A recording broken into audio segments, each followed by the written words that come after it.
I don't know if you guys are doing your daily events, daily content, that type of stuff.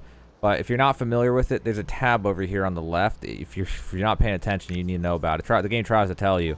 There's a lot of really cool stuff in here that you should do every single day if you have the time. There's chances to get crew applications. There's island tokens that can only be got this way.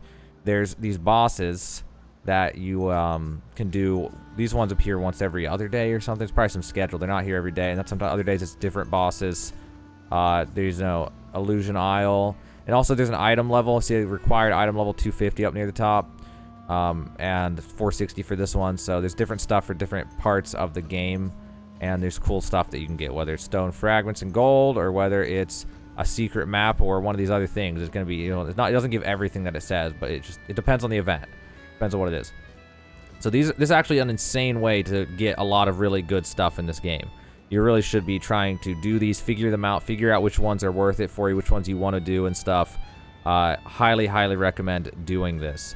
So, for example, I'm going to do, although I recorded this after I'd already done it, but I'm going to do one of these bosses, the one at the Scraplands, to show you what I'm talking about with these bosses. Now, this one in particular is a super strong boss that takes a ton of people to take down, and it gives any of these rewards kind of at random, and then there's like an auction afterwards and stuff. And on other days, there'll be a different one, and some days there's this one and the other one, and once you've done it, then you're done for the day, and you can't come back and do it again. It won't drop anything.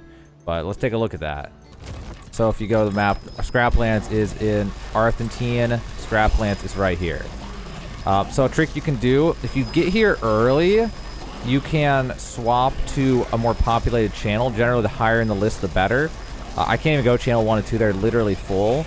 But that'll get you a guaranteed, like, max number of players possible for this. Which will guarantee a clear of the boss, because you don't want to run into a situation where you get, like, 3 guys and the boss is, like, not clearable. Which happened to me one time, and that was unfortunate. Although you can only do it once a day. It's once an hour. You have plenty of opportunities throughout the day to do them, to get it done when you have this event. But, yeah, just, you know, safety stress. Save yourself some time. Just, you know, follow those rules. So the boss is always, not always, but like a little bit late. It has a countdown if you're curious, so it's not right on the hour. And you can open your map and mouse over the raid icon on the map, and it'll tell you how long is left. In this case, there's about 7 seconds left. It should pop up any second now. So don't panic if it's late, because that's actually kind of normal. Quest accepted. Here we go. As you can see, he has I can't even tell. Is that 60 million health? 63 million health on this one. Yeah, 63, basically 64 million HP.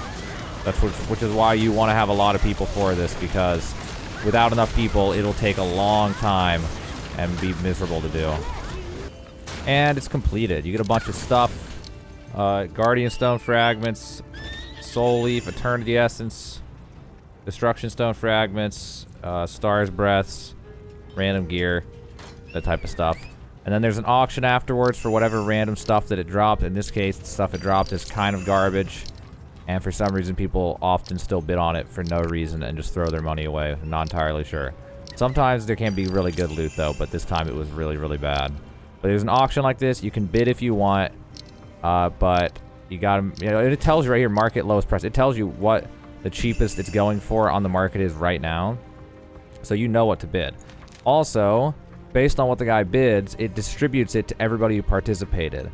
So there is a benefit to doing it with less people, because then if you don't participate in the bidding and people do bid it up, the less people are participated, the more ways the money gets split. So there is a way to, you know, there's pros and cons to having it take forever with just a few people versus doing it with a giant mob of people. But I generally go with the mob of people personally. And the same thing with the second one. I got, you know, second share that. It'll go to your mail, but you'll have to actually go to a mailbox to get it. You can't just click up there and grab it. You'll have to actually go to a mailbox. And now you can see that because I did it, if I scroll down for the rest of the day, I'm ineligible for any of them. If I go there and fight it, I will not get any rewards. It will not drop anything for me. So, yeah, that's, yeah, one time a day. Also, I should have done this one at least once, because this one will drop, it can drop, a 4th Giant's Heart, which is a much better reward. It's a one-time collectible that you'll definitely want to get. Here's an example of another one you can do. Just like these islands, we're doing the Unknown Island, hoping to get some gold, and the Unknown Island token maybe. So you'll go to the location, it'll tell you if you want to know where it is. You can hit the little thing right here, like that. It'll show you where it is. You got to sail all the way to it, unless you have a Bifrost setup or something. And then you go here. It's gonna look like this. And then when the time hits like that, it'll appear like that, and you press your interact key to go to it. Now, often it'll be laggy at first because so many people are trying to do it that you do it, and you just gotta wait, and it'll go through. Yeah, you just wait. And then you go to Unknown Island. And yeah, this would be this is Unknown Island specifically, but any of the island ones, they're gonna be somewhat like this. Some of them are islands like that. Some islands are, some of the times, it'll be an island that's not like that. It'll be an island that you can go to at any time, but the event just appears on it. So, yeah, then you go on here and you do the event. So this one, just like the other one, you can open the map and mouse over the event to see how long till it starts. This one in particular is to go find Beast King of Light. And that was Unknown Island. I got not very much gold, maybe 50 gold. I got a few destruction fragments. I got the focus thing. And that was it. That one in particular, not really worth it, but was really, really interesting to do. It was really interesting to do. This one in particular, it was like a maze, and I had to go around where my mouse is, like this way, and then some way this way, and down here, and then some path along the shore, and then all the way around up to this boss. And I got here, and there had to have been 20 people originally, but I think only 6 of us even found the boss before it was over. Pretty crazy.